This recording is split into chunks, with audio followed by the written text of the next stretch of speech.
Hallo Leute, ich bin Katja und ihr seht Deutsch für euch.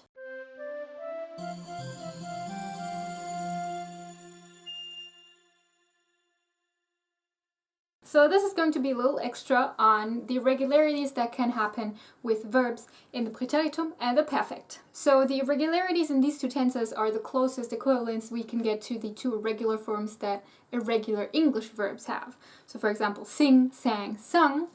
The second form would be the equivalent to an irregular Präteritum, and sung, the third form, would be the equivalent to an irregular perfect form, or irregular Partizip 2.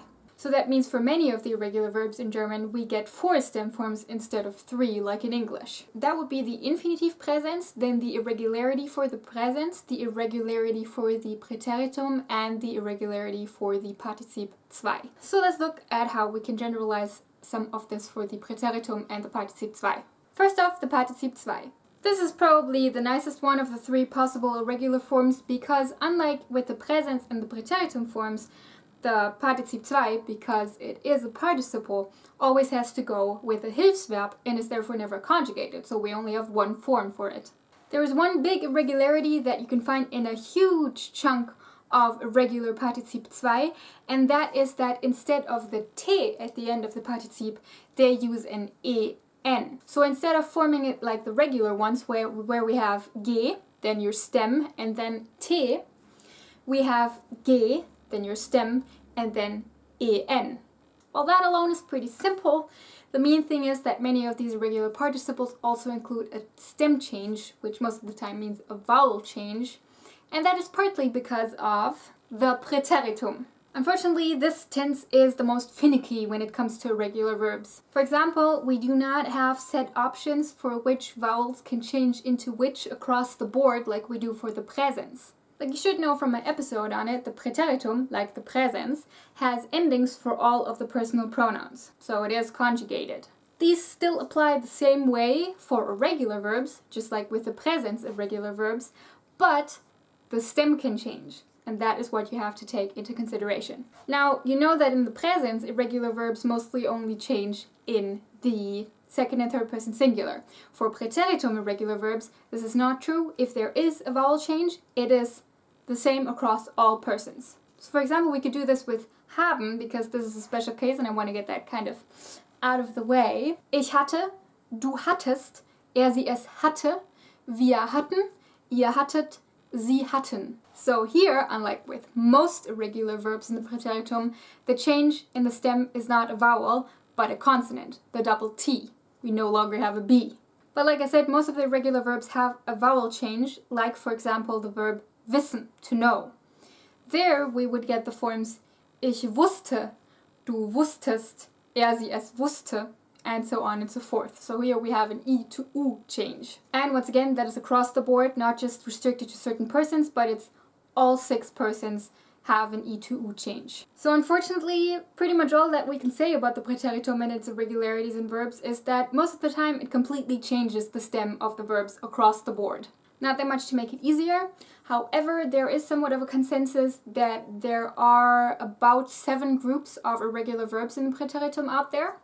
So if you are the type that prefers to learn by pattern rather than learning the words individually, you can click on the link in the description and that will take you to a table that has listed all of the 7 groups there are for irregular verbs in the Präteritum. So from that you will kind of know what to expect. It's not as easy because it's not that few groups as the presens, but they are still somewhat groupable. Now another thing that you have to watch out for, which is also the reason why I'm putting the Präteritum and the Partizip 2 in the same video for this, is that some of these verbs keep the vowel or stem change that they went through in the Präteritum and also have it in the Partizip 2, but not all of them do, unfortunately. Meaning that there are verbs like dürfen, of which in the presens we get du darfst, but that then changes to durfte in the Präteritum and keeps that vowel change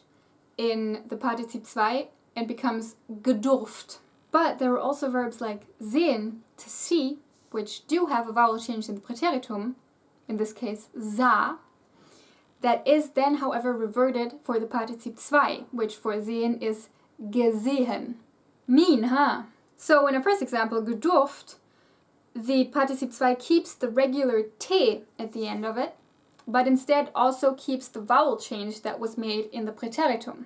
While in our other example, gesehen, the ending is the regular ending, en, gesehen, but instead the stem is the same as for the infinitive, even though for the Präteritum we had a vowel change.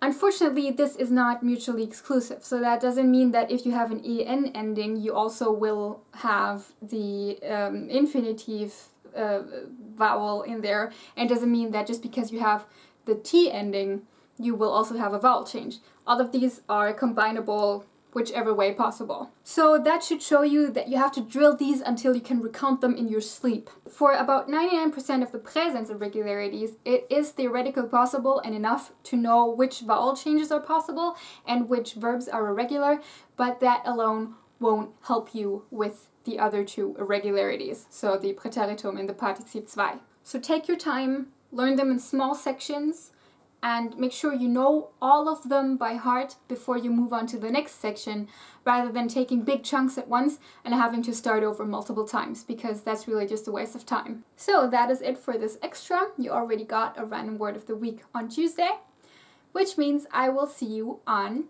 next Tuesday. Bis dann! Tschüss!